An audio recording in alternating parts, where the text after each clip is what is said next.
Lorsque nous observons le parcours de personnes comme Carl Jung, Sigmund Freud, Albert Einstein, Nelson Mandela et tant d'autres personnalités marquantes de l'histoire, il est courant de ressentir un certain sentiment d'inadéquation. Leur vie semble marquée par de grandes actions, des réalisations épiques et une clarté d'objectif qui, à première vue, fait paraître notre propre existence petite ou sans grand impact. Cependant, nous oublions que la véritable valeur d'une vie ne réside pas seulement dans les grandes actions reconnues mondialement, mais dans les petites attitudes quotidiennes, dans les batailles intérieures que nous gagnons et dans la recherche constante de l'évolution personnelle. Chacun de nous a la capacité de construire un chemin significatif. Notre chemin est unique, façonné par les défis auxquels nous sommes confrontés, les ombres que nous embrassons et les actions courageuses que nous entreprenons face à la peur. Carl Jung a consacré une grande partie de ses études à cette recherche de connaissance de soi, et pour lui, le but de la vie n'était pas défini par des réalisations extérieures, mais par l'essence de ce que nous devenons à travers nos choix et nos actions.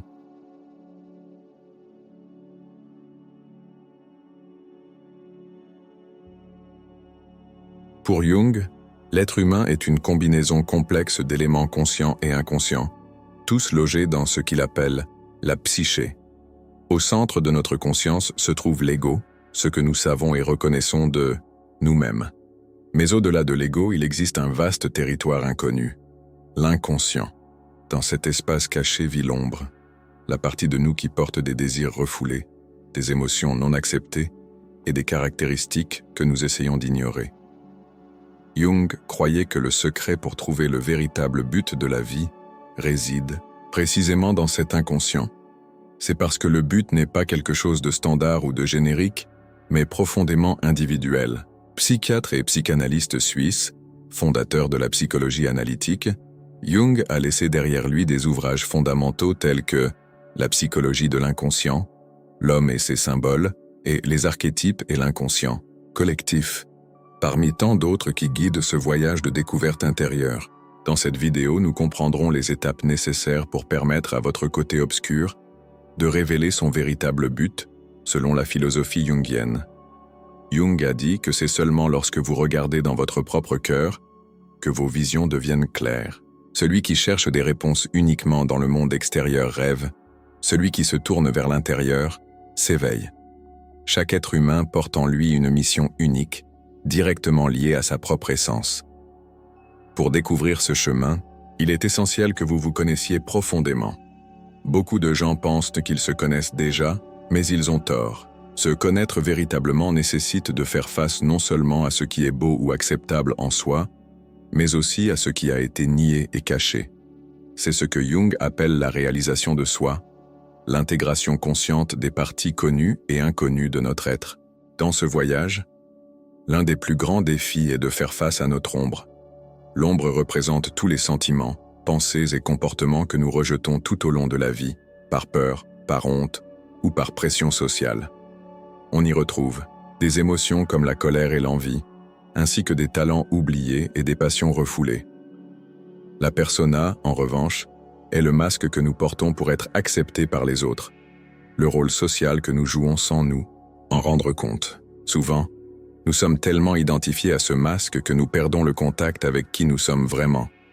Pour renouer avec votre véritable essence, il est nécessaire de faire ce que Jung appelle le travail de l'ombre, qui consiste à réfléchir profondément sur vos réactions quotidiennes, vos pulsions instinctives et vos émotions cachées.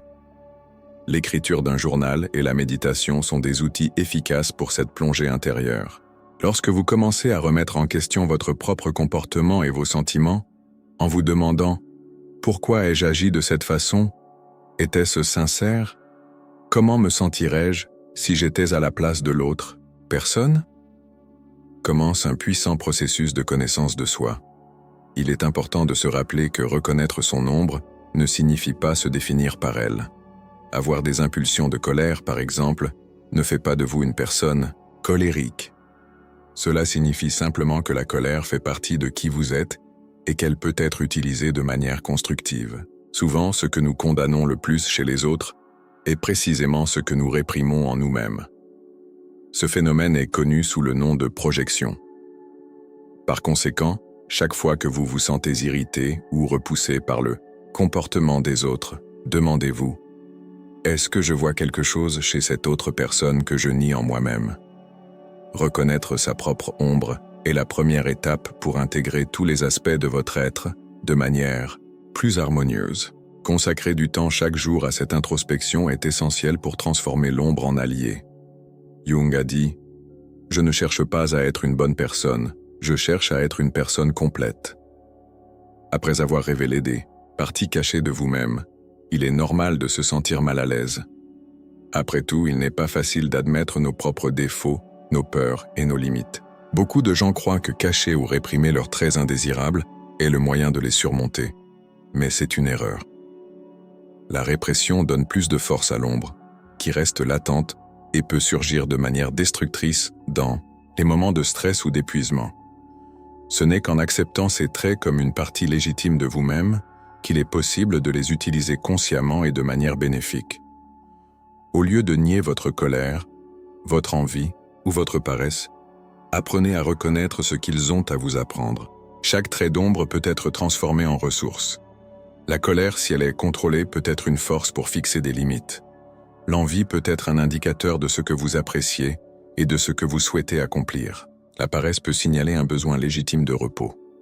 Le secret est d'intégrer ces caractéristiques dans votre être conscient, en les utilisant de manière stratégique et saine. L'ombre n'est pas un ennemi à vaincre, mais un enseignant qui nous montre les parties de nous-mêmes qui doivent être acceptées et sur lesquelles il faut travailler. Ce processus continu de connaissance de soi est ce qui, petit à petit, révélera le véritable but de votre vie, non pas comme quelque chose de magique qui se produit soudainement, mais comme une construction quotidienne, basée sur des choix authentiques et des actions conscientes. La véritable transformation se produit lorsque vous commencez à agir selon cette nouvelle compréhension de vous-même.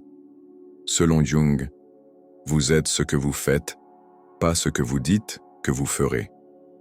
Le but de la vie ne se trouve pas dans de belles paroles ou des promesses vides, mais dans les actions que nous entreprenons quotidiennement. Vivre activement, et non pas simplement réagir aux événements, est ce qui donne du sens à l'existence. Au lieu d'attendre des changements extérieurs, soyez l'agent de votre propre transformation. Si vous voulez nouer des amitiés, allez vers les gens. Si vous souhaitez une carrière différente, établissez un plan et exécutez-le. Attendre passivement que quelque chose se produise ne fait que prolonger le sentiment de vide. La recherche de sens exige du mouvement, du courage et un engagement envers vos intentions les plus profondes. Bien sûr, faire ce travail de transformation active de soi n'est pas facile. La plupart d'entre nous vivons de manière réactive, affrontant la vie au fur et à mesure qu'elle se présente, sans planifier ni agir avec un objectif précis.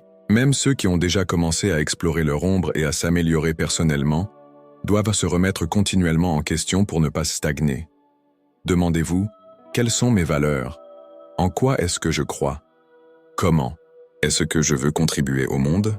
Ces réflexions apportent de la clarté sur les actions que vous devez entreprendre. Quel que soit votre rêve ou votre mission, écrire un livre, avoir un impact positif sur les générations futures, construire quelque chose de significatif. Vous devez agir intentionnellement et non pas simplement attendre le bon moment ou l'inspiration. Jung a dit: « Là où est votre peur, là est votre tâche. » Souvent, ce qui nous empêche d'agir n'est pas le manque de motivation, mais la peur. Agir nécessite de prendre des risques.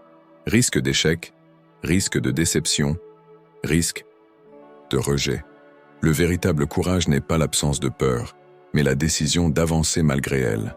Pour surmonter la peur, il faut l'affronter de front, se préparer aux éventualités les plus probables et ne pas alimenter des scénarios catastrophiques et improbables. Si vous ressentez de la peur, analysez-la rationnellement. Qu'est-ce qui pourrait mal se passer? Comment pouvez-vous gérer cela? Une fois la peur correctement reconnue et gérée, il ne reste plus qu'à agir. Et c'est dans l'action, consciente, alignée avec vos valeurs et votre vérité intérieure, que vous trouverez enfin le sens et le but de votre vie. Tout au long de ce voyage de connaissance de soi et d'intégration de l'ombre, vous réaliserez que votre objectif n'est pas quelque chose d'extérieur qui attend d'être trouvé. C'est quelque chose d'intérieur, qui se révèle au moment où vous acceptez chaque partie de vous-même, sans masque, sans prétention. Plus vous vous rapprochez de votre essence, plus les bonnes opportunités se présenteront à vous. Vos relations deviennent plus authentiques, vos choix plus alignés avec qui vous êtes vraiment, et votre vie commence à gagner une clarté qui semblait auparavant impossible. N'oubliez pas, la mission de votre existence n'est pas d'être parfait, mais entier. En acceptant vos talents et aussi vos faiblesses, vous accédez à un pouvoir transformateur qui va bien au-delà des attentes sociales ou des normes imposées. Vous commencez à vivre de l'intérieur vers l'extérieur, guidé non pas par la peur mais par la vérité qui bat dans votre propre cœur. Si ce contenu vous a interpellé, et s'il vous a touché d'une manière ou d'une autre ou ouvert de nouvelles perspectives, je vous invite maintenant à faire partie de notre communauté. Ici, nous recherchons ensemble l'évolution intérieure, l'éveil de la conscience et la construction d'une vie avec plus de sens et d'authenticité. Alors n'oubliez pas, abonnez-vous à la chaîne maintenant, activez la cloche pour recevoir toutes les prochaines vidéos et partagez ce contenu avec toute personne que vous sentez également prête à plonger dans ce voyage de connaissance de soi. Grandissons ensemble, renforçons notre essence et construisons une réalité plus vraie. Votre transformation commence par une étape, et cette étape consiste peut-être simplement à cliquer sur le bouton d'abonnement. Rendez-vous dans la prochaine vidéo.